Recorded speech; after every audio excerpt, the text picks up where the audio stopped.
ان کی تبلیغ میں چلنے کا مزہ دیکھ، اللہ کے راستے میں نکلنے کا مزہ دیکھ، الجھا کے مصیبت میں پھنسا دے گی احمدیت، مرزا تو دغا باز دغا دے گی احمدیت، ٹھوکر سے زیر خاک دبا دے گی احمدیت، ہر مال چھین لے گی مٹا دے گی احمدیت،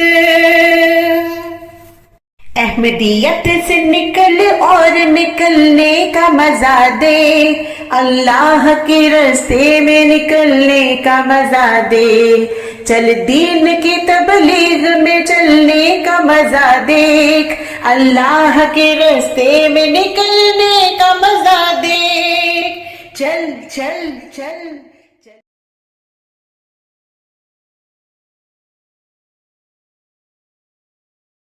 نحمده ونصلي على رسوله الكريم اما بعد فاعوذ بالله من الشيطان الرجيم بسم الله الرحمن الرحيم رب اشرح لي صدري ويسر لي امري واحلل عقدة من لساني يفقهوا قولي آمين۔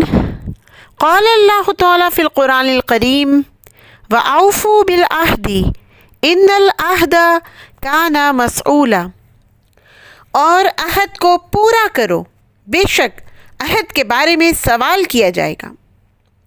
ناظرین و سامعین کرام، پچھلے لیکچر میں ہم نے وعدہ کی پاسداری کی اہمیت قرآن و حدیث کی روشنی میں واضح کی اور یہ جان لیا کہ عہد کو پورا کرنا ایمانی صفت ہے، یہ دراصل ہمارے رب کی صفت ہے، اور عہد شکنی نہ صرف نفاق کی علامت ہے بلکہ عذاب کا باعث بھی۔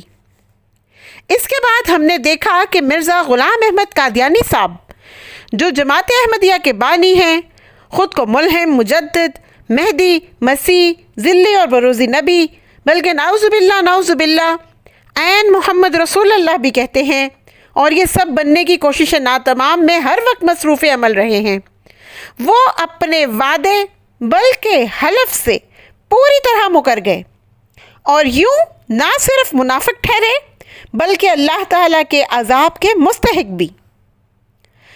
سورہ ابراہیم آیت نمبر 22 کے موافق وہ عین ابلیس بھی قرار پائے۔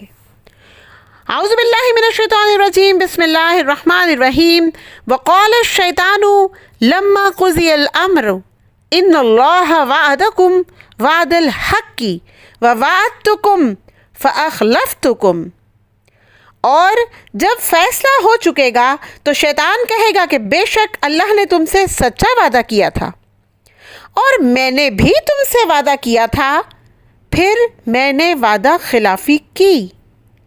اب ہمیں اس آیت کریمہ سے معلوم ہوتا ہے کہ شیطان یعنی ابلیس کا یہ وصف ہے کہ وعدہ کر کے وعدہ خلافی کرتا ہے۔ بالکل اسی طرح مرزا قادیانی صاحب نے بھی وعدہ خلافی کی اور عدالت میں دیے گئے اپنے حلفیہ بیان سے وہ یکسر مکر گئے۔ اب ذرا ہم اس اقرار نامے کو پڑھ کر دیکھتے ہیں کہ یہ کس قسم کا عہد تھا، کس قسم کا حلف تھا۔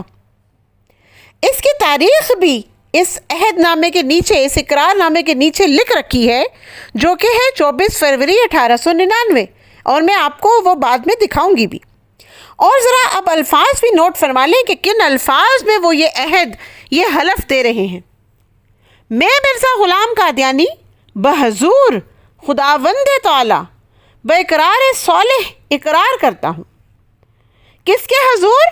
اللہ تعالیٰ کے، خداوند تعالیٰ کے حضور مرزا قادیانی صاحب یہ اقرار کر رہے ہیں۔ آگے اقرار موجود ہے، اس میں 5 عدد شرائط موجود ہیں۔ اللہ کی موجودگی میں مرزا غلام قادیانی صاحب یہ اقرار فرما رہے ہیں کہ یہ سب باتیں جو میں اب آگے لکھنے جا رہا ہوں، جس پہ میں دستخط کرنے جا رہا ہوں، میں ان کو اللہ کی موجودگی میں اللہ تعالیٰ کے حضور اللہ تعالیٰ کو گواہ بنا کے وعدہ کر رہا ہوں کہ میں ایسا نہیں کروں گا۔ اب ہم ذرا اس اقرار نامے کی دفعہ نمبر 5 کو تفصیل سے دیکھتے ہیں۔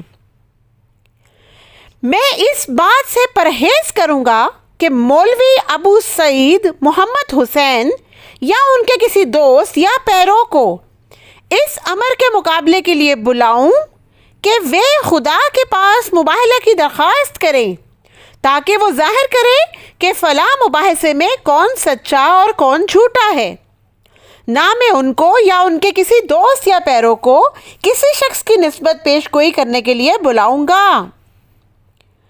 اب ایک مرتبہ پھر غور فرمائیے ناظرین و سامعین کہ یہ حلفیہ بیان عدالت میں دیا جا رہا ہے کیونکہ ان پہ فرد جرم عائد ہوتی ہے کہ آپ لوگوں کے لیے فضول بد دعائیں کرتے ہیں، ان کو ڈراتے ہیں اور اللہ تعالیٰ کی طرف سے ملہم ہوتے ہوئے ان کے لیے ایسے الہام گھڑتے ہیں جن سے ان کو نقصان پہنچتا ہے یا ان کو ہراس کیا جاتا ہے۔ So that was basically harassment.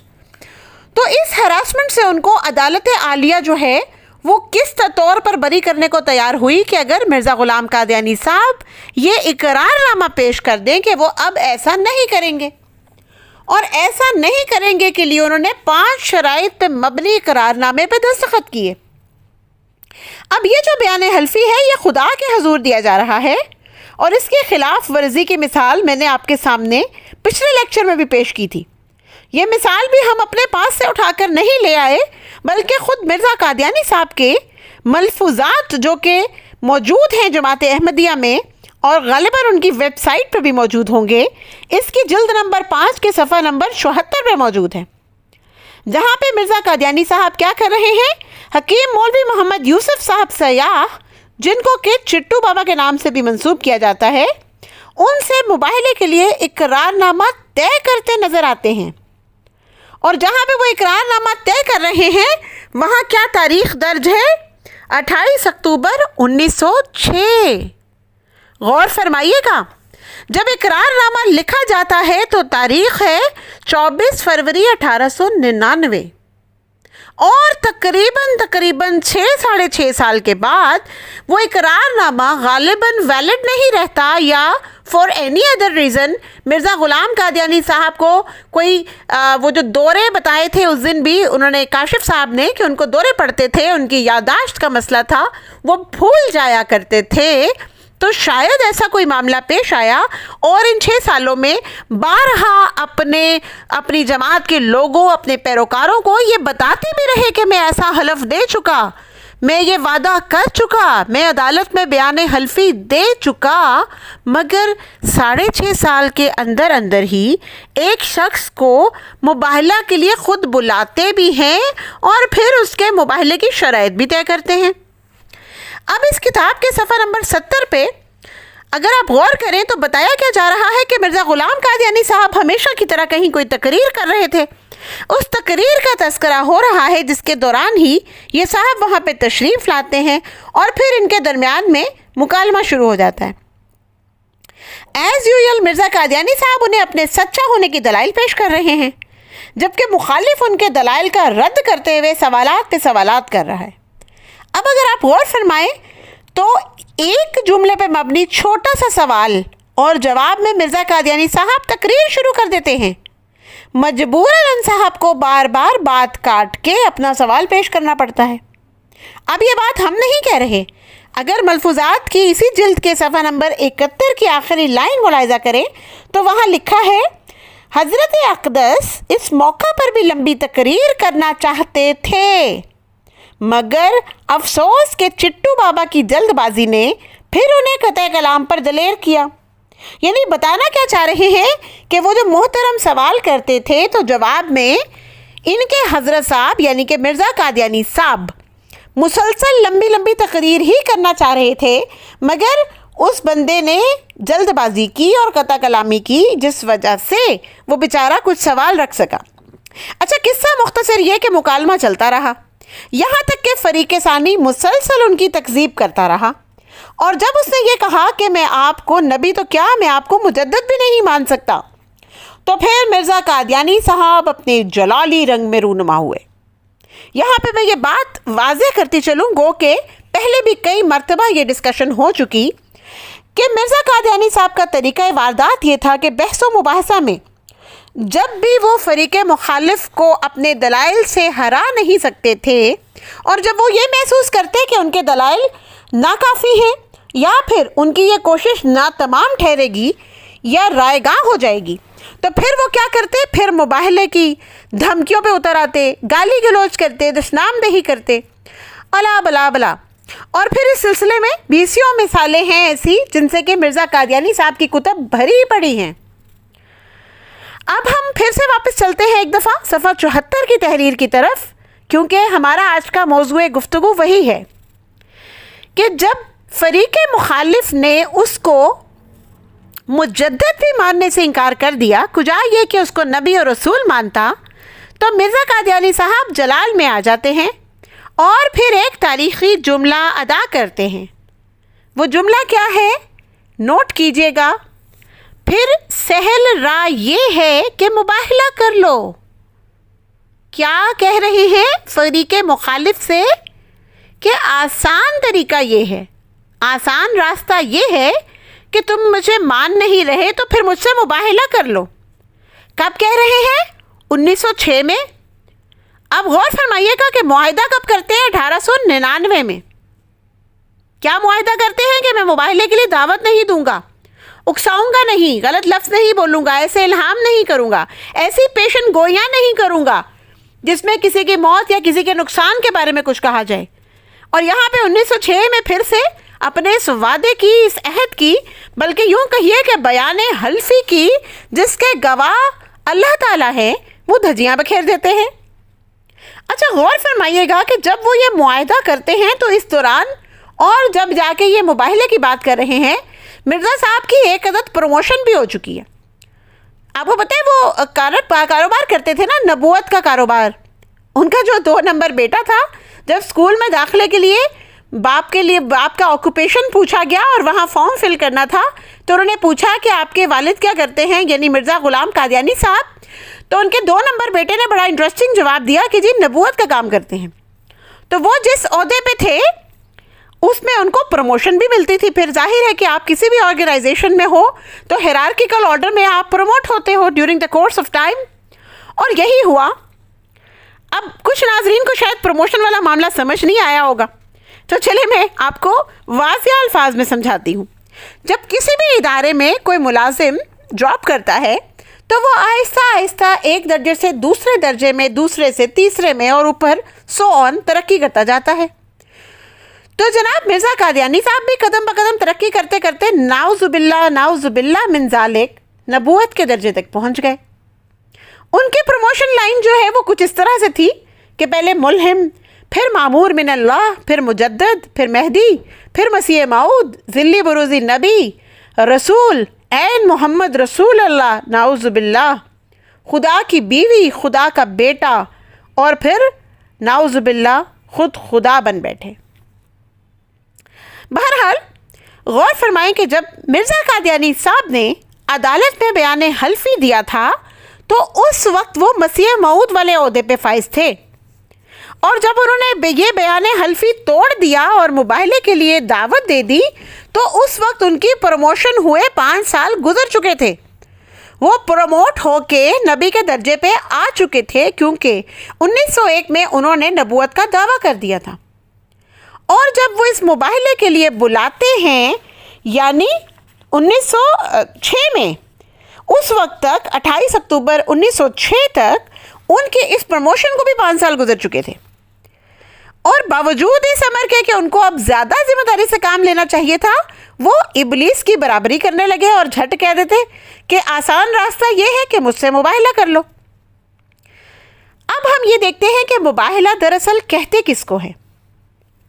اگر ہم مباہلے کے لغوی معنی چیک کریں تو وہ ہیں آزاد کر دینے کے، قید و بند اٹھانے کے۔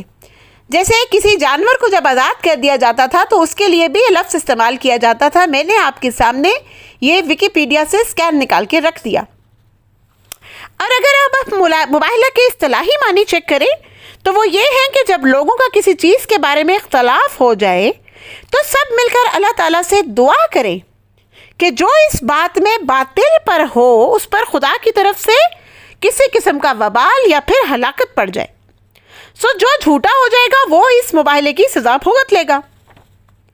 قرآن کریم میں بھی مباہلے کے لیے ایک آیت نازل ہوئی تھی باقاعدہ، اور وہ آیت مبارکہ سورہ آل عمران کی آیت نمبر 61 ہے۔ اعوذ باللہ من الشیطان الرجیم، بسم اللہ الرحمن الرحیم۔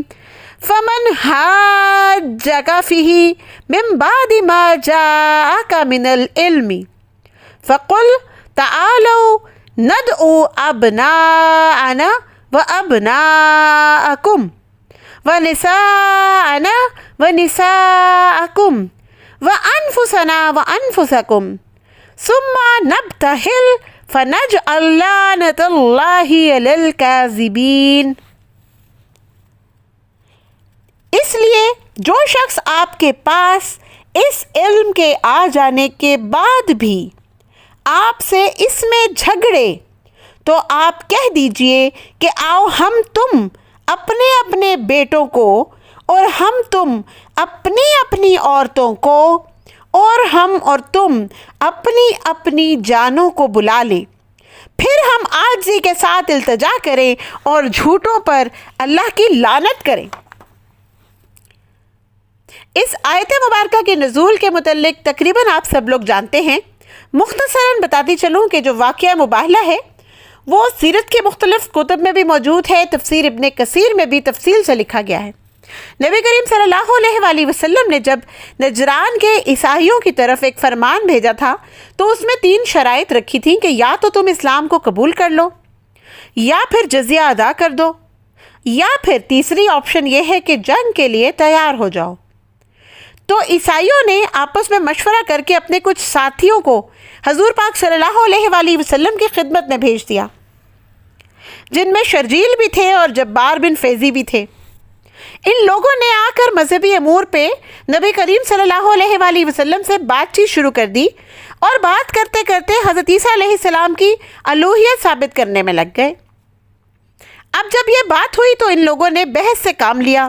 اس دوران ہی اللہ تعالیٰ نے مذکورہ بالا آیت نبی پاک صلی اللہ علیہ وآلہ وسلم پر بطور وحی نازل فرما دی، اور اس آیت کے نزول کے بعد پھر نبی کریم صلی اللہ علیہ وآلہ وسلم اپنے نواسوں حسن اور حسین رضی اللہ تعالیٰ عنہ اور بیٹی سیدہ فاطمہ رضی اللہ تعالیٰ عنہ اور داماد حضرت علی رضی اللہ تعالیٰ عنہ کو لے کر گھر سے نکلے۔ اب دوسری طرف جب مسیحوں نے آپس میں مشورہ کیا کہ اگر یہ سچے نبی ہیں تو ہم تو ہلاک ہو جائیں گے، تو ان لوگوں نے جزیہ دینا قبول کر لیا اور اس مباہلے سے بچ جانا ہی مناسب سمجھا۔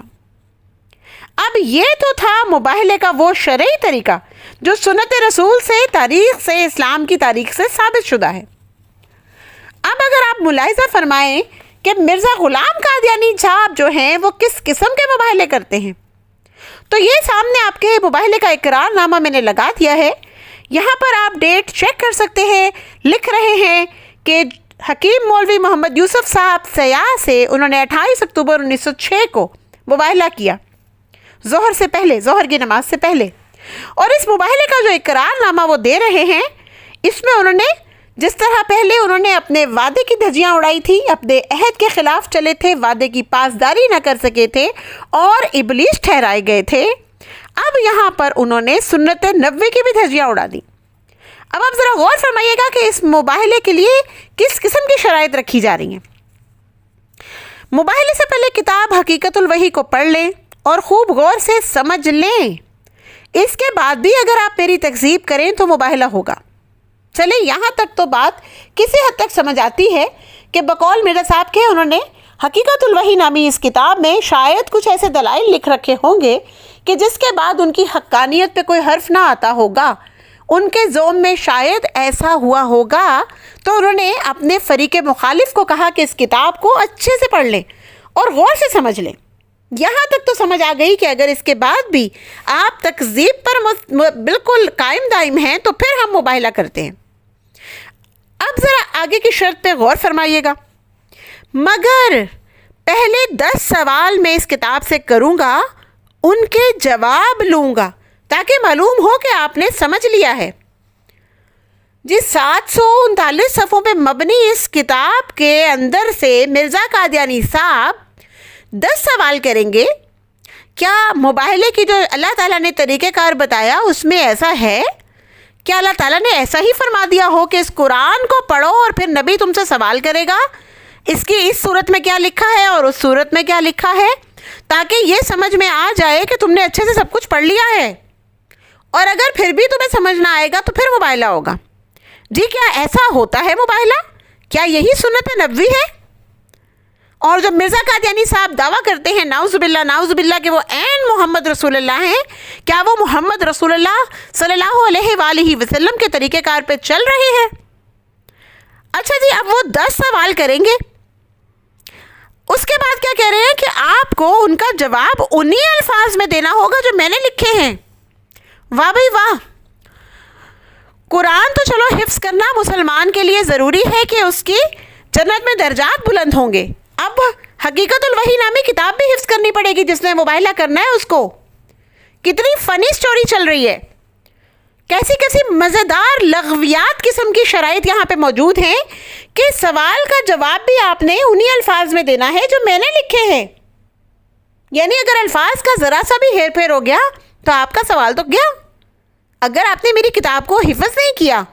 دیکھیے، میں ایک بک لے لیتی ہوں، I am an PhD graduate, تو میں اگر ایک بک اٹھاتی ہوں اور میں اس بک کو پورا گو تھرو کر لیتی ہوں تو میں تو اپنے آپ کو اس قابل نہیں پاتی کہ میں ایگزیکٹلی انہی ورڈز میں پوری بک ریپروڈیوس کر سکوں، انلیس اینڈ انٹل کہ اس کو پورا کا پورا حفظ کیا جائے منوان، اس میں کوئی ایک شد مت کا بھی فرق نہ ہو۔ اچھا، اب بات کیا ہو رہی ہے؟ 700 سے اوپر صفحات پہ مبنی اس کتاب کو پہلے غور سے پڑھیں اور پھر بعینی ہی انہی الفاظ میں جواب دیں جو میں نے لکھے ہیں۔ پھر ایک شخص اس وقت لکھتا جاوے گا اور کتاب سے مقابلہ ہوگا، یعنی ایک بندہ بیٹھ جائے گا جو کتاب کا پیج کھول کے چیک کرے گا کہ آپ نے ورڈ ٹو ورڈ ریپروڈیوس کیا یا نہیں۔ اگر موافق نہ ہوا، اگلی شرط دیکھیے انٹرسٹنگلی، آگے جیسے جیسے بڑھتے جائیں گے اور مزہ آنے والا ہے۔ اگر وہ موافق نہ ہوا تو پھر کتاب دیکھنی ہوگی، یعنی بالفرض اگر وہ آنسر کرتے ہوئے کچھ الفاظ ادھر سے ادھر اس کے ہو گئے تو پھر دوبارہ وہ جا کے اس کتاب کو رٹے گا، ایک دفعہ پھر سے اس کو حفظ کرے گا، ریویژن کرے گا، اور پھر دوبارہ اسی طرح پر 10 سوال ہوں گے۔ کیا بات ہے جی! ابھی تک تو پاکستان میں تو کمپٹیٹیو ایگزام میں بھی ایسا نہیں ہوتا کہ آپ نے ایک جگہ سے ہو بہو ورڈ ٹو ورڈ وہی لکھ دینا ہے، اور پھر اگر آپ نہیں لکھ پائے تو ہم کینسل کر دیں گے، پھر دوبارہ آپ کو بک پڑھنے کا موقع دیا جائے گا، پھر آپ ایک عرصہ لگا کے اس کتاب کو دوبارہ حفظ کیجئے، اور پھر دوبارہ سے نئے 10 سوال نکل آئیں گے۔ آگے دیکھیے جی، مقرر یہ بات یاد رہے کہ متفرق مقامات کتاب حقیقت الوحی سے 10 طور کی باتیں میں مولوی حکیم محمد یوسف صاحب سے دریافت کروں گا۔ پھر یاد دہانی کر رہے ہیں کہ میں بار بار یاد کروا رہا ہوں کہ میں مختلف مقامات سے 10 طرح کی باتیں، 10 طرح کے سوال پوچھوں گا، اور یہ ایک لازمی امر ہوگا کہ ہر ایک سوال کا کتاب کے موافق پورا جواب دے، کسی حصے میں کمی نہ ہو۔ کسی حصے میں کمی بھی نہیں رہ سکتی جی، آپ نے جسٹ پاسنگ مارکس نہیں لینے، کیونکہ مرزا قادیانی صاحب نے صرف یہ چیک نہیں کرنا، جو اوپر ایک حجت تمام کرنے کی کوشش کی ہے نا، کہ آپ سے سوال اس لیے پوچھوں گا تاکہ یہ پتہ چل جائے کہ آپ نے یہ بک پڑھ لی ہے۔ وہ تو اگر آپ 30% یا 40% پاسنگ مارکس لے لو تب بھی مرزا قادیانی کو اندازہ ہو جانا چاہیے کہ آپ نے کتاب پڑھ لی ہے، تمام حجت ہو گیا ہے، اور پھر بھی آپ ان کی تکذیب کر رہے ہیں، تو مباہلہ تو ایسے ہی ہو جانا چاہیے تھا۔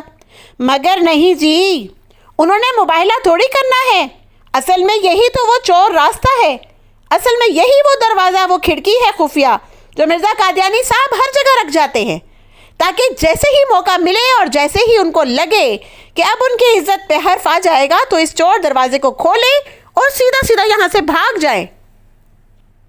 اب کیا لکھ رہے ہیں کہ پورا جواب بھی دینا ہے، اور اگر کسی حصے میں کوئی کمی رہ گئی، کسی سوال کے جواب دینے میں پورا جواب نہ پایا جاوے، تو پھر لازم ہوگا کہ دوبارہ کتاب کو اول سے آخر تک دیکھیں، دوبارہ 700 صفحوں کو پڑھیں، اور پھر نئے 10 سوال انتخاب کیے جائیں گے۔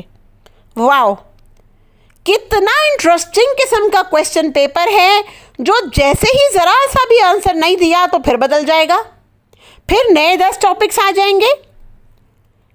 اچھا جی، اگر اس میں بھی کسی جواب کے دینے میں کمی ہوئی تو یہی قاعدہ جاری رہے گا جب تک کہ 10 سوال کا پورے طور پر جواب نہ دیں۔ اب آپ سب احمدی اور غیر احمدی تمام بہن بھائی غور کریں کہ یہ کیسا مزیدار قسم کا طریقہ کار ہے مباہلہ کا کہ 700 پلس صفحوں کی کتاب دے دی جائے اور وہ بندہ پہلے بیٹھ کر اس کتاب کو رٹے، اس حد تک رٹے کہ آپ کا ورڈ ٹو ورڈ جو آپ زبانی ریپروڈیوس کرو وہ اس بک کے مطابق ہو۔ پھر آپ کا ایگزام ہوگا and then there will be re-examination and then there will be again a re-examination، اور آپ مسلسل سپلی پہ سپلی دیتے جائیں گے، بیکاز جب تک آپ کے مرزا قادیانی کے مطابق 100 آؤٹ آف 100 نہیں آئیں گے اس وقت تک مرزا صاحب آپ سے مباہلہ نہیں کریں گے۔ کتنی مزیدار بات لکھی ہے۔ اب آپ دیکھیے کہ ٹھیک سے چھپتے بھی نہیں، سامنے آتے بھی نہیں، مباہلہ کرنا بھی ہے مگر کرنا چاہتے بھی نہیں۔ دیکھیں، نہ تو یہ 10 سوالوں کے جواب کبھی وہ ایگزیکٹلی ریپروڈیوس کر پائے گا اور نہ ہی کبھی یہ مباہلہ ہو پائے گا۔ اچھا، حکیم محمد یوسف صاحب نے بھی یہ اقرار کیا کہ وہ کتاب پڑھ کر جب اس غرض کے لیے آئیں گے تو وہ دن اس مطلب کے لیے شمار نہیں ہوگا، اور وہ خود اس مطلب کے لیے آئیں گے۔ اس کتاب کو پورے دیکھنے سے ایک دن پہلے ہمیں اطلاع دیں تاکہ سوالات کے انتخاب کے لیے وقت مل سکے۔ یعنی انہوں نے اب اپنے فریق مخالف کو اس بات پر بھی ایگری کر لیا کہ بیفور دا مباہلہ، 1 ڈے بیفور دا مباہلہ ان کا ایگزامینیشن ہوگا، اور ایگزامینیشن ہال میں آنے سے ایک دن پہلے ان کو اطلاع دینی ہے مرزا قادیانی صاحب کو، تاکہ وہ ایز اے پیپر سیٹر ان کا پیپر سیٹ کر سکے۔ اور اس کے بعد نیچے انہوں نے پھر دستخط لکھے ہیں اور اپنا نام لکھا ہے، اور جو ہندی بابا چٹو ہیں ان کے دستخط بنائے ہیں، اور گواہ شد میں گواہ بنایا ہے جی خواجہ کمال الدین وکیل صاحب کو۔ یہ خواجہ کمال الدین غالباً وہی شاعر ہیں جنہوں نے مرزا قادیانی صاحب کی شان میں قصیدہ لکھتے ہوئے یہ بھی نہیں سوچا کہ وہ کس حد تک گستاخی پہ اتر آئے۔ اور ہم تو سنتے آئے تھے کہ خواجے کے گواہ ڈڈو، لیکن یہاں حساب کچھ الٹا ہو گیا ہے، کیونکہ مرزا قادیانی صاحب کے گواہ جو ہیں وہ خواجہ صاحب ہیں۔ تو یہ ہے وہ مباہلے کا اقرار نامہ جس کو غور سے دیکھتے ہی آپ سب لوگوں پر یہ حقیقت واضح ہو جائے گی کہ مرزا قادیانی صاحب دراصل ایک گیم کر رہے ہیں۔ بیسیکلی وہ الجھا رہے ہیں، وہ آپ کو اصل نقطے سے ہٹا رہے ہیں۔ ایک طرف تو وہ اپنے وعدے کی خلاف ورزی کرتے ہوئے مباہلے کی دعوت دے رہے ہیں، مباہلے کے لیے پکار رہے ہیں، اور اس طرح سے اللہ کے عذاب کے مستحق ٹھہر رہے ہیں، کیونکہ وعدہ خلافی کے لیے قرآنی وعید موجود ہے کہ اللہ تعالیٰ ایسے شخص کو عذاب میں مبتلا کریں گے۔ اور دوسری طرف قرآن ہی کے الفاظ ہیں، شیطان اپنے منہ سے کہتا ہے کہ میں وعدہ خلافی کرتا ہوں، اور اللہ کی سنت ہے کہ وہ وعدہ پورا کرتے ہیں۔ تو ابلیس کی صفت میں بھی مرزا قادیانی صاحب جو ہیں وہ شامل ہو گئے ہیں، ان کا یہ خاصہ بن گیا ہے۔ اور عذاب تو جو ان کو ملنا تھا وہ پھر ایک دنیا نے دیکھا ہی ہے، مگر جس مباہلے کے لیے بلا رہے ہیں پھر اسی مباہلے سے خود دوڑ بھی لگا رہے ہیں، اور جس طرح کی وہ شرائط یہاں پر رکھ رہے ہیں، نہ تو اس سے اسلام کا کوئی تعلق ہے، نہ سنت نبوی کا کوئی تعلق ہے، اور سیدھی سیدھی بات یہ ہے کہ خود ڈر کے بھاگنے کی کوشش کر رہے ہیں، مگر بھاگ اس طرح سے رہے ہیں کہ اگلے بندے کو یہ سمجھ بھی نہ آئے کہ دراصل میں بھاگ رہا ہوں۔ لیکن الحمدللہ تمام دوسری باتوں کی طرح اس بات کا بھی جواب ہم ہی دیں گے انشاءاللہ العزیز۔ وما علینا الا البلاغ المبین۔ السلام علیکم ورحمۃ اللہ وبرکاتہ۔